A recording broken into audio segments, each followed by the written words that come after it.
At 9:58 a.m., the 15th of September 2025, a Marine AH-1Z Viper tears across the Caribbean sky like a winged temper tantrum. Below, a cartel boat sails cluelessly toward its destiny as the newest coral reef. The Viper, launched from the USS Wawima, carries a hangar's worth of anger and a pilot unfamiliar with the concept of missed target. In 12 minutes, that boat will learn why challenging the US military is like racing Usain Bolt in flip-flops. The pilot's eyes lock onto his helmet-displayed data, streaming like adrenaline. Range 18 nautical miles, closure rate 195 knots. The math is cruel. The countdown faster than regret. Time to weapons release. 7 minutes.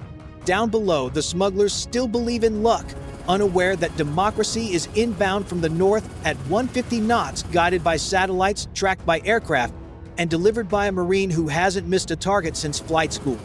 Precision is about to meet overconfidence head-on. Through thermal sight, two white-hot dots sprint north across the cool blue Caribbean engine heat signatures screaming "Found you."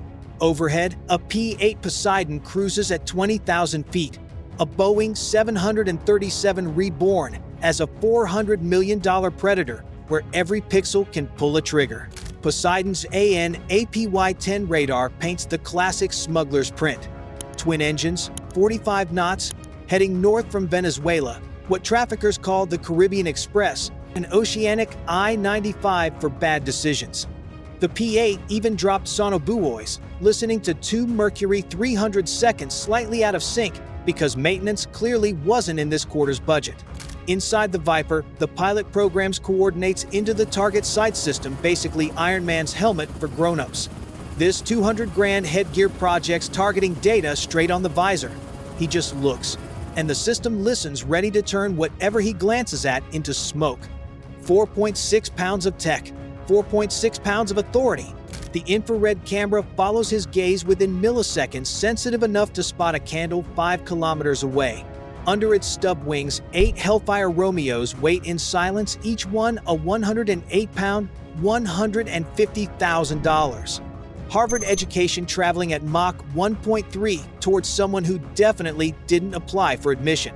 He sets the laser PRF code to 1113, a Morse code for destruction, so only his missile answers the call. After learning the buddy lacing lesson the hard way, the military gave every beam its own number. A deadly phone line where only one missile ever picks up. The Viper's chin turret houses an M197 3-barrel 20mm cannon with 650 rounds, able to turn a boat into Swiss cheese from 2 kilometers away. But why spray bullets when you own a missile that does its own math homework on the way to the target? Target data flows through Link 16, the military's group chat where no one sends memes, only coordinates of doom. Poseidon feeds updates. Speed 45 knots, heading 350, 15 minutes to Venezuelan waters, 12 to Hellfire impact. It's an equation with no solution for the cartel. 10:06 hours, the Viper's in range. The pilot fires his invisible 1.06 4-micron laser, painting the boat in light. Only Hellfire eyes can see a Vegas billboard screaming, "Free buffet." The smugglers swerve 45 degrees every 30 seconds, trying to dodge fate that's already locked on from 2,000 feet above. TSS AutoTrack predicts every move, keeping the beam on target better than the boat knows its own path. Laser reflections sparkle 2 meters wide, turning that fiberglass hull into a floating disco ball for missiles looking to dance. Top Owl records each tiny head movement 0.1 degrees. 60 updates a second, feeding a computer that makes Hollywood motion capture look lazy. Here, the dance isn't for CGI heroes, it's for lethal precision. Wherever the pilot looks, the FLIR turret follows in under 200 milliseconds. Think motion capture tech, but instead of animating heroes, it draws targets. He locks one with a click, eyes the next, and the computer stabilizes through vibration and breathing to keep every beam steady. He selects LOBL lock-on before launch, so the Hellfire knows its destination before leaving the rail. LOAL lock after launch is for adventurers. Today isn't about luck, it's about geometry and guarantees. Next up, attack profile. Top attack dives on tanks. Direct attack goes straight for soft targets. For a fiberglass boat with the spine of a pool float, direct attack wins. Aim for the waterline, maximize flooding, minimize floating. Fuse set to instant contact, no delay needed for a hull that barely exists. Inside the Hellfire, its seeker cools to -200 degrees Celsius with argon gas, cutting thermal noise until the laser shines clear as day. Diagnostics all green. That missile is ready, just waiting for the moment to turn coordinates into confetti. The pilot chooses direct attack straight through the waterline for maximum flood and minimum floating. Fuse set to instantaneous contact.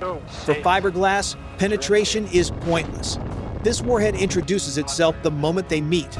A 0-second handshake between physics and obliteration. The seeker chills to -200 Celsius on argon, stripping thermal noise until it can see a whisper of light. Through a germanium lens, it reads PRF code 1113, ignoring sun glint and wave bounce. A frozen eye waiting for permission to turn photons into fire. Internal systems spool up. The ring laser gyro spins at 40,000 RPM, ready to track every motion. Weapons page glows green, range check 5.5 kilometers. Perfect. Enough distance for speed, enough energy for devastation. The missile's computer loads flight logs, runs 147 self-tests. In under a second, all passed. 5.5 kilometers means it arrives angry and fast. Every circuit now hums quietly, like a sprinter holding breath at the starting line. At 2,000 feet, the pilot steadies the aircraft. Vibration drops to 0. Through his headset comes the phrase that changes weather. Viper 2-1, weapons free. Translation: you may now unleash American physics on bad decisions. 10:09. Trigger squeeze. Hellfire leaves the rail with 500 pounds of thrust, accelerating from 0 to Mach 1.3 inches, 2.5 seconds. 108 pounds of focused problem-solving heading downrange, about to deliver a lesson no one asked for. 20 G's of force, enough to turn fruit into smoothie. Autopilot takes over. Bearing 186, depression 12 degrees, altitude 2,000 feet, Mach 1.1, distance 5.1 kilometers. It climbs to build energy, then dives perfect physics in motion, the purest form of math violence. Every 20 milliseconds, it recalculates intercept with proportional navigation, the same math a quarterback uses to hit a receiver in stride. Only this receiver is fiberglass, and having a terrible transonic buffeting kicks in, actuators work overtime to keep the ride smooth for doom. The motor burns 12 pounds of propellant per second, 5,000-degree flame inside its core. Skin temp hits 900 Fahrenheit from air friction alone. It arcs gracefully to 2,500 feet, swapping speed for potential energy, a roller coaster built entirely of intention. Then it noses over into a 35-degree dive. Gravity joins the mission. Inside, the FMU-139 fuse arms itself. Listening for impact, this is no dumb switch. It calculates pressure, angle, velocity, deciding the exact microsecond to translate chemistry into shockwave. The seeker never loses that laser sparkle. The glow becomes a shape, then a hull.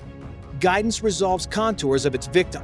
Every micro-adjustment is intentional, like a surgeon cutting through air with mathematical precision. Traveling at 995 miles per hour, 108 pounds of kinetic grudge meets its mark. Crush switch closes, fuse fires within 1,000th of a second. 20-pound warhead, 28 pounds TNT equivalent. Overpressure above 2 to 100 psi physics rewrites reality. Steel turns to confetti. The fiberglass hull offers as much resistance as tissue in a hurricane. Thermal camera records a white-hot bloom that maxes out sensors for a full second. Then comes debris, a 100-meter halo of what used to be a boat, falling like expensive rain onto a very quiet sea. Big pieces splash, first engine cowling, half a seat, then smaller bits flutter down for 30 seconds. Viper 2-1, good effect on target. The pilot reports calmly, like a mechanic finishing a tune-up that happened to cost $1 million and a criminal enterprise. The helicopter circles once, confirming nothing larger than a beach ball still floats, then turns north for home. From launch to vaporization, 8.3 seconds shorter than ordering a coffee. Message delivered at Mach 1, clear, concise, and unanswerable. Lesson learned. Power and efficiency are a beautiful combination. A mission executed faster than a budget meeting and far more productive. The ocean gets a new reef. The cartel gets a new myth. Physics and policy shake hands in a flash of light. If you enjoy powerful military storytelling like this, make sure to hit subscribe and turn on notifications. Stay tuned for more real missions, advanced military technology, and behind-the-scenes insights every week. You won't want to miss what's coming next. Join the channel now and be part of our growing military community.